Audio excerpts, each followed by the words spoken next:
Doctor बहू शीतल doctor की पढ़ाई कर रही थी, लेकिन उसकी सास विनीता को उसकी पढ़ाई करना बिल्कुल पसंद नहीं था और जानबूझकर उसे घर के कामों में उलझाए रखती थी।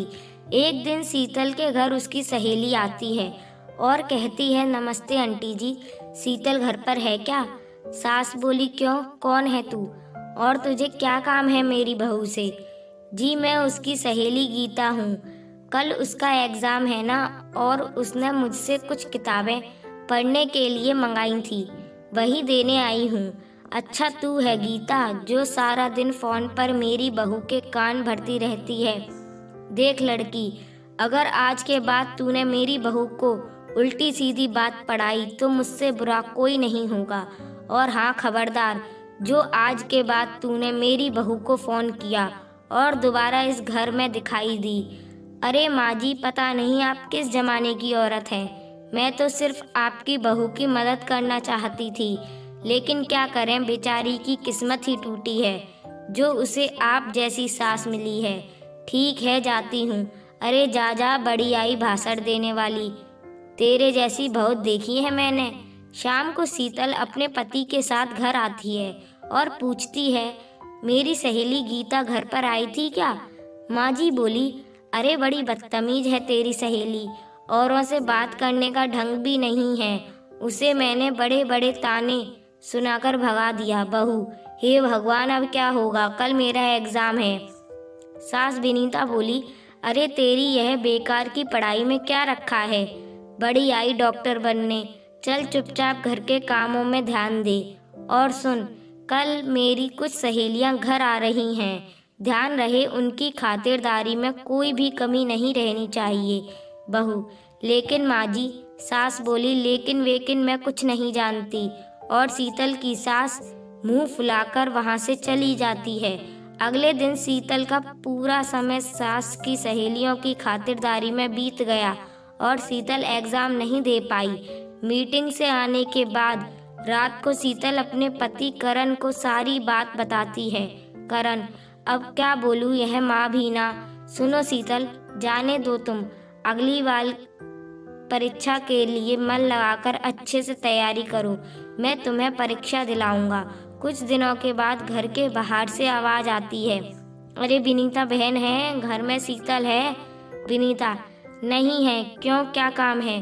अरे ममता, तू इस तरह लंगड़ा क्यों रही है? ममता, अरे क्या बताऊं विनीता बहन, सीढ़ियों से उतरते वक्त मेरा पैर फिसल गया और पैर में सूजन आ गई है, इसलिए तेरी बहू से दवा पानी कराने आई हूँ। सुना है डॉक्टर की पढ़ाई की है, चलो घर पर नहीं है तो कहीं और दिखाती हूँ। और वो चली जाती है।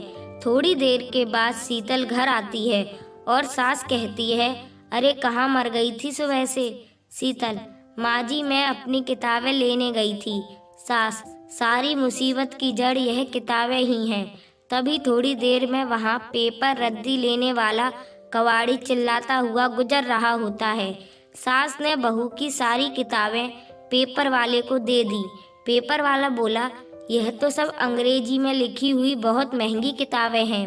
विनीता बोली, तू लेकर जाता है कि नहीं? पेपर वाला सब किताबें लेकर चला जाता है। शीतल को जब इस बात का पता चलता है तो वह बहुत दुखी होती है और अपनी पढ़ाई पूरी करने के लिए लाइब्रेरी में पढ़ने के लिए जाने लगती है। कुछ दिनों के बाद सास कहती है, अरे मर गई रे, और वो चीखने लगती है।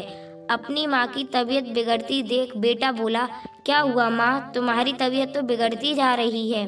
उस गली वाले बाबा की दवाई नहीं लगी क्या? माँ विनीता, अरे नाम मत ले उस ठगी का, वह खुद का उपचार नहीं कर सकता तो मेरा क्या खाक करेगा बेटा। अच्छा ठीक है, मैं शीतल को अभी फ़ोन करके बुलाता हूँ। शीतल लाइब्रेरी में बैठी हुई पढ़ रही होती है, तभी उसके पति का फ़ोन आता है और शीतल बोली, जी बोलिए करण, माँ की तबीयत ठीक नहीं है, जल्दी घर पर आ जाओ। शीतल बोली, जी मैं अभी आती हूँ। थोड़ी देर के बाद शीतल घर पहुँचती है और कहती है, क्या हुआ माँ जी, आप फिक्र मत करिए, सब ठीक हो जाएगा। सास विनीता, अच्छा ठीक है बहू, जैसी तेरी मर्जी। शीतल सास का चेकअप करती है और कहती है, फिक्र ना करें माँ जी, आपकी बीमारी समय रहते पता चल गई, ठीक हो जाएगी।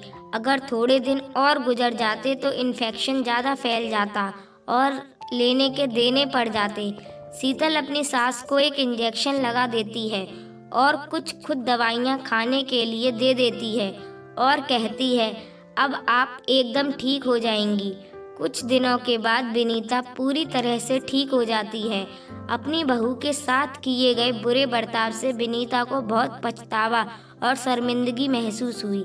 वह अपनी गलती का पश्चाताप करने के लिए अपनी बहू को डॉक्टरी की नई किताबें लाकर देती है और कहती है, मुझे माफ़ कर दे बहू, अगर तू सही वक्त पर मेरा इलाज नहीं करती तो पता नहीं क्या होता।